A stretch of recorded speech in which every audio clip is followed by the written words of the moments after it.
ফুল কার না ভালো লাগে? আমার মতে সবারই ভালো লাগে, আমার তো ভীষণ ভালো লাগে।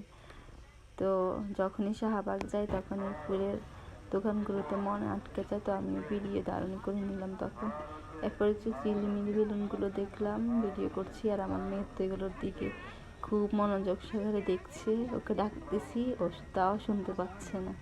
আসসালামু আলাইকুম এভরিওয়ান, কেমন আছেন সবাই? আশা করি সবাই ভালো আছেন। আমিও আছি আলহামদুলিল্লাহ ভালো। তো ওয়াফির বার্থডে উপলক্ষে ওয়াফিকে নিয়ে রমনা পার্কে গেলাম। ভাবছিলাম ওকে নিয়ে ফটোশ্যুট করব, বাট ওর তো অসুস্থ, তো কি আর করার, ওই রকমভাবে ফটোশ্যুট করতে পারিনি সুন্দর করে। ওর মন খারাপ ছিল। তো এরপর শুক্রবার ছিল, এই জন্য অনেক মানুষ ছিল, তো বেশি ঘোরাঘুরি করতে পারি না। গেলামও আসরের সময়, আসরের পরে গেলাম, তো অন্ধকার হয়ে আসছিল, বেশি ঘোরাঘুরি করতে পারলাম না। তো এই তো আরিশের নানু হাঁটতেছে, আর আরিশাকে তো সামলানো অনেক কঠিন। ও হাতে থাকে না, এদিক থেকে ওদিক ছুটাছুটি করে, এক জায়গায় থাকে না, অনেক দুষ্ট করে।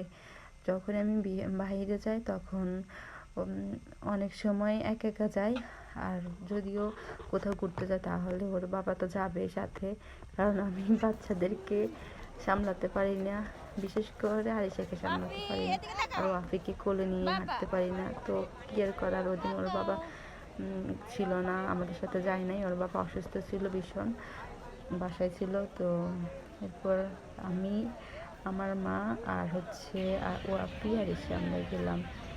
তো এই তো ঘোরাঘুরি করতেছি।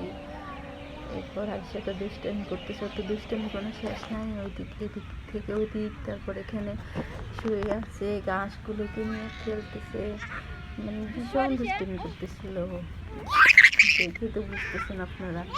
তো আর কি, এরপর এই তো আমাদের ঘোরাঘুরি। আর ওয়াফিকে নিয়ে অনেক ইচ্ছে ছিল ফটোশ্যুট করবো কয়েকটা, ওর জন্য কয়েকটা জামা নিয়ে গেছি এক্সট্রা, একটার পর একটা চেঞ্জ করে ফটোশ্যুট করবো। তো তাও অনেক কষ্ট করে একটা চেঞ্জ করে আরেকটা পরিয়ে একটু ফটোশ্যুট করছি।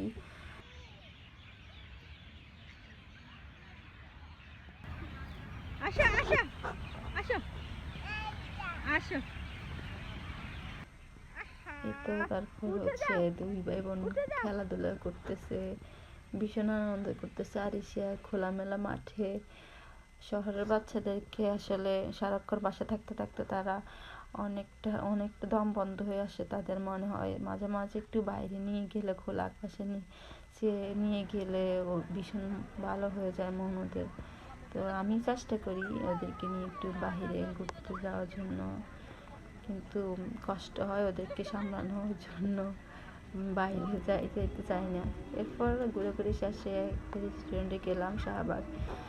তো ওদেরকে আইসক্রিম খাবে, আইসক্রিম খাচ্ছে, এই শীতের সময় ওর আইসক্রিম